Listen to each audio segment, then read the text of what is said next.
Hey guys, welcome back to my channel. So today I just wanted to do a quick review and demo on the Anastasia Beverly Hills Subculture palette. So this is yet another Anastasia palette, and it's supposed to kind of complement the Modern Renaissance palette.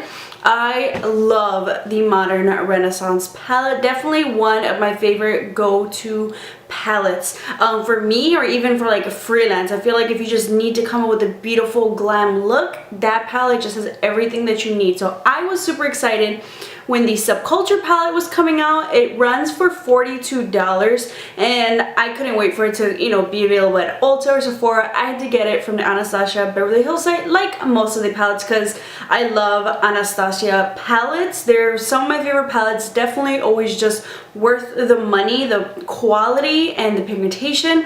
I love them. And honestly, before I even got to play with this, I was kind of hearing some of the reviews, you know, some stuff about it, but then I was also watching then maybe kind of the response and reviews and maybe like more training videos on how to use this palette from like Anastasia and Claudia, makeup artists. And so I was like, you know what, trying to really pay attention to their techniques, how they're saying you should use it and how you should go about it, because I know a lot of people were saying that the fallout is crazy, and I know if you like kind of do too much, you can just hit pan right away. And when using it, I know the Modern Renaissance palette is definitely, you do get fallout, but honestly it doesn't bother me. And this palette as well, I would say, does have fallout. So what they were kind of saying is, honestly, because it's so pigmented, you just need the lightest touch of the pigment and apply it to your eye. And honestly, I agree with that. It does. With the lightest touch, you can get so much pigment out of that. Like, you don't need to go around swirling your brush like maybe some of us really like to do with their eyeshadows. But overall, I feel like for me, what's kind of the quality for me, I think, was the blendability. I feel like some colors, they just kind of like blend in together, and it kind of changes the color, makes them look a little bit muddy. Like, honestly, I've been experimenting and playing with this, and just, I feel like, yeah, they'll kind of mesh into one color, but trying to, you know, be very careful and use different brushes to make sure, like clean brushes kind of blend out, be precise. But I noticed like it kind of changes the color of the shadow. Like, you have a little bit more brown, but then it turns out really, really dark, this color fudge. I feel like this fudge might be different from like the fudge in the other palette. I don't know. So I wasn't a fan of that. And the blendability, I feel like some of the other palettes are definitely a lot easier to blend. I would go in with different brushes just to kind of try to blend that color out. So I feel like it gave me a little bit of a harder time. And with the darker colors, I would say like Rowdy or even Fudge, it was weird. So I put Fudge on my crease, and then I tried to blend it out, and it kind of like blended off. Same thing when I went in with Rowdy in the corner of my crease. When I went in with the fluffy brush, I kind of placed it with like maybe a pencil brush, tried to blend it out with the fluffy brush, and it kind of blended off of my eye. It was weird. So kind of I was like, you know what, let's do a wing to try to cover that up on the edge there. So I gotta say, this is not my favorite palettes. I don't know if they're gonna maybe reformulate, or maybe, I don't know what was different in this as opposed to like the Modern Renaissance or the other eyeshadow palettes, but I feel like it was definitely something a little bit different. I tried to kind of experiment with it, play with it, but even like with the most like daytime appropriate looks, I just feel like the blending wasn't my favorite. Blending the colors kind of together to mesh well without kind of creating like a muddy type color was also very difficult. So not my favorite. Maybe if they reformulate, I would maybe suggest that. I would kind of like to see the difference. I really wanted to give it a shot. I was like, alright, let's see, and try to go with it. Maybe this was like just a fail, it happens, so it's not gonna steer me away from getting another Anastasia palette. I feel like maybe they'll learn from this and just go back either to their older formulas or something even better. So not one I would highly suggest, but I still wanted to play with it, and you can still get some good looks out of this, especially if you bought it. You can still get some decent looks out of this. I don't mind it because I just feel like I've used Anastasia palettes before, and even compared to other like high-end palettes, this just it wasn't my favorite. Like, I'll use it maybe because I do love the colors. I think they're perfect for fall, and they are so pigmented, but sometimes when blending, I think that's when, you know, it gets a little bit tricky. So I might use it maybe for a couple more tutorials, but I definitely have some other Anastasia palettes or other palettes that I feel like I just know are gonna work for me. I don't have to work as hard to kind of make it work. But if you guys want to see, like, honestly what the potential of this palette is, if you bought it and you kind of want to do a look with it, I did this look trying to step outside my box, use some more colors, and honestly the pigmentation is amazing. So for like the lid shades, I feel like when you just kind of have to like tap it on the lid, like you get the best pigmentation. It's just maybe like the crease colors to kind of blend out. They might give you a little bit more trouble, but I do like this kind of green look. Tried to pair it with a cooler lip. So if you guys want to see how I got this look, then just keep on watching. So I've already primed my eyes using the MAC Soft Ochre paint pot, and I'm going to take the Subculture palette, and the first shade I'm going to take is Dawn with a Sonia Kashuk fluffy brush, and I'm just going to kind of place this all around my crease just a little bit. This is going to be my first transition shade, and this is going to help the colors kind of blend out, and especially since I'm going to do a darker lid, I want the very top as I go up to be a lot lighter. Then the next shade I'm going to take is New Wave, which is kind of like a yellow, very warm yellow, very similar to like Makeup Geek's Chickadee with like some orange in it.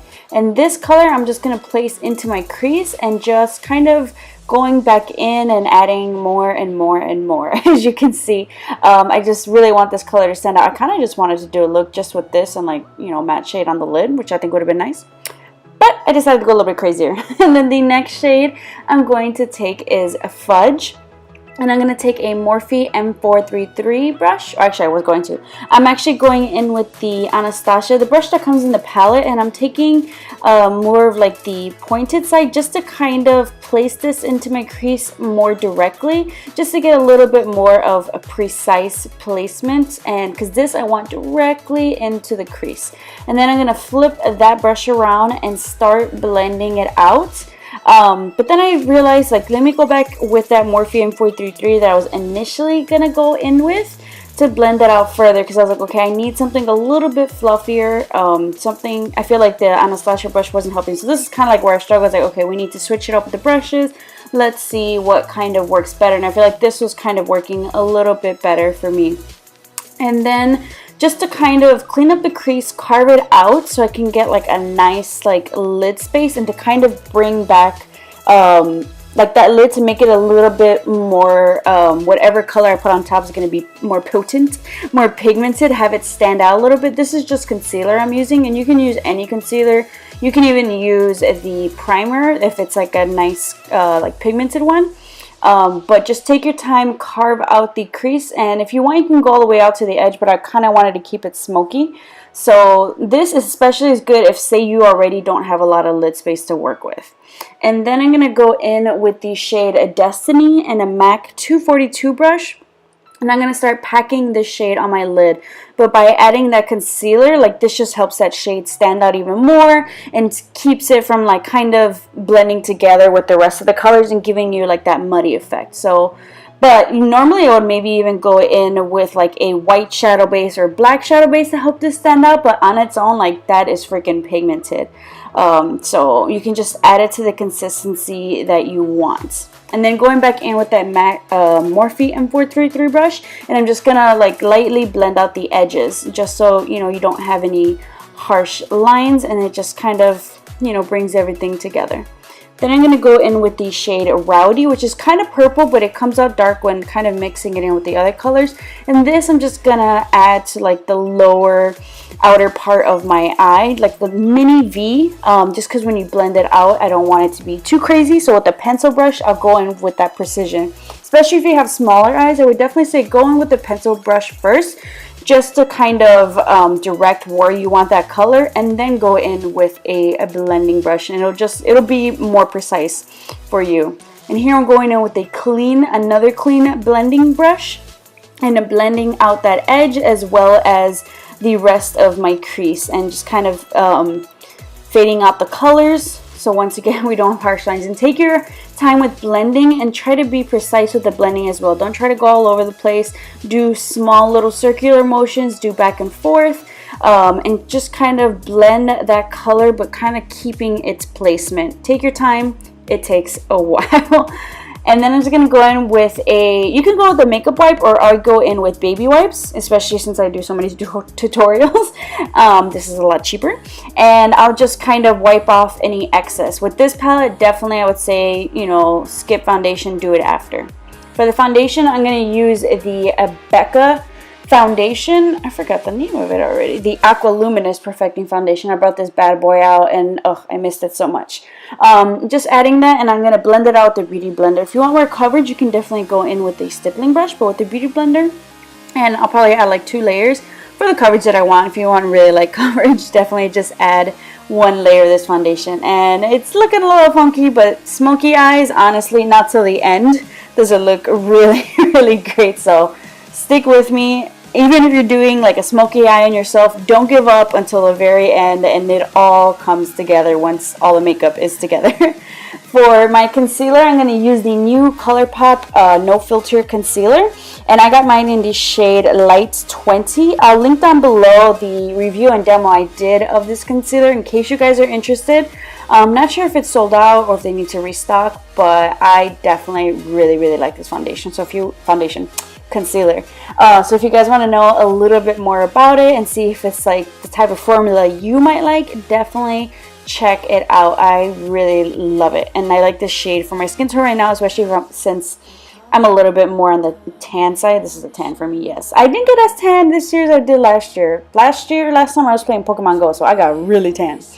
But just blending that out with a beauty blender, which is my favorite way to blend out my concealer and foundation because I have dry skin. So it just gives me a little bit more moisture that I need, and also that I love.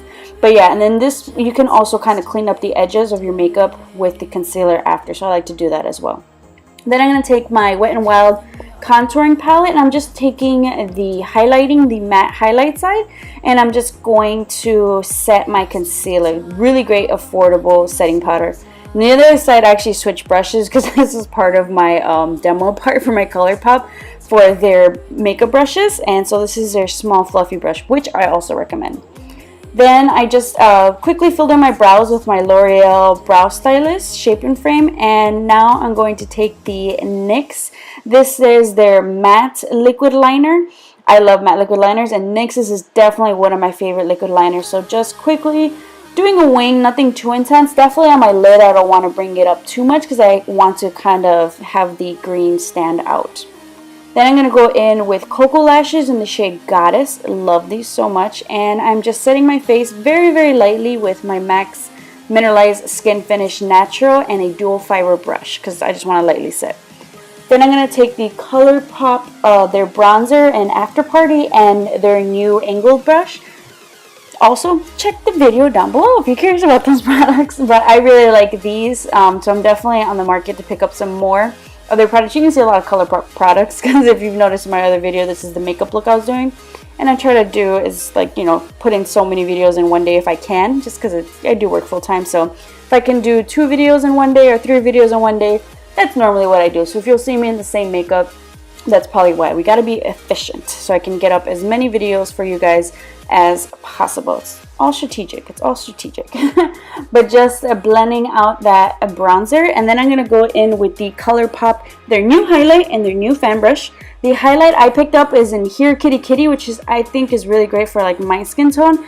I love this highlight so much. And if you want to intensify, you can go in with something like that small fluff brush to really get a nice intense highlight. But the fan brush I love so much. I haven't found a fan brush that I really liked. I haven't been really looking, but this one is definitely one I would recommend if you're on the market for a fan brush. And I'm just going to highlight my Cupid's bow and down the bridge of my nose and just kind of like the little button part.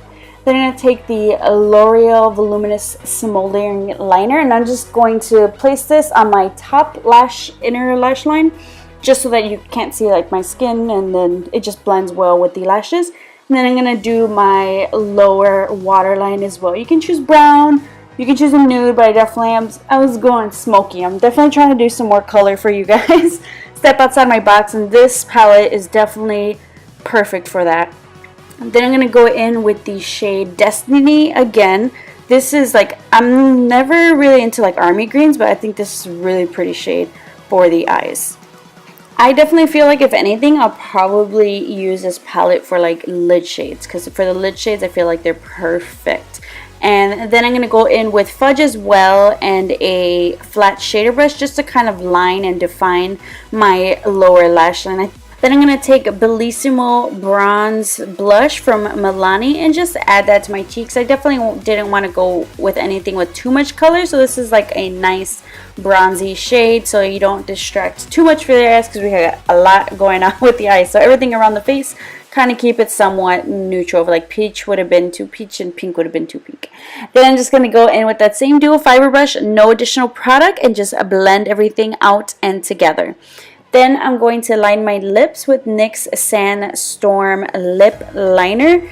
And I'm even going to go in and fill in my lips. I definitely wanted to go something just a little bit cooler, because I just felt like this, you know, eye look definitely needed more of a cooler lip. And honestly, even with this would be fine. But I wanted to go in and take the L'Oreal. This is their new matte lipstick in Matte-Itude. Clever, clever L'Oreal. And I'm just going to fill in my lips with that. And this is like a really nice cool shade. At first I was like, I don't know if I like this, but I actually really like this lipstick, especially if you're gonna go for cooler looks or you just prefer cooler shade lipsticks. I definitely recommend this one. So that is a completed look. I hope you guys enjoyed. Definitely let me know if you want to see more colorful looks. I enjoyed doing this for you guys. Make sure to subscribe, and I'll see you guys next time.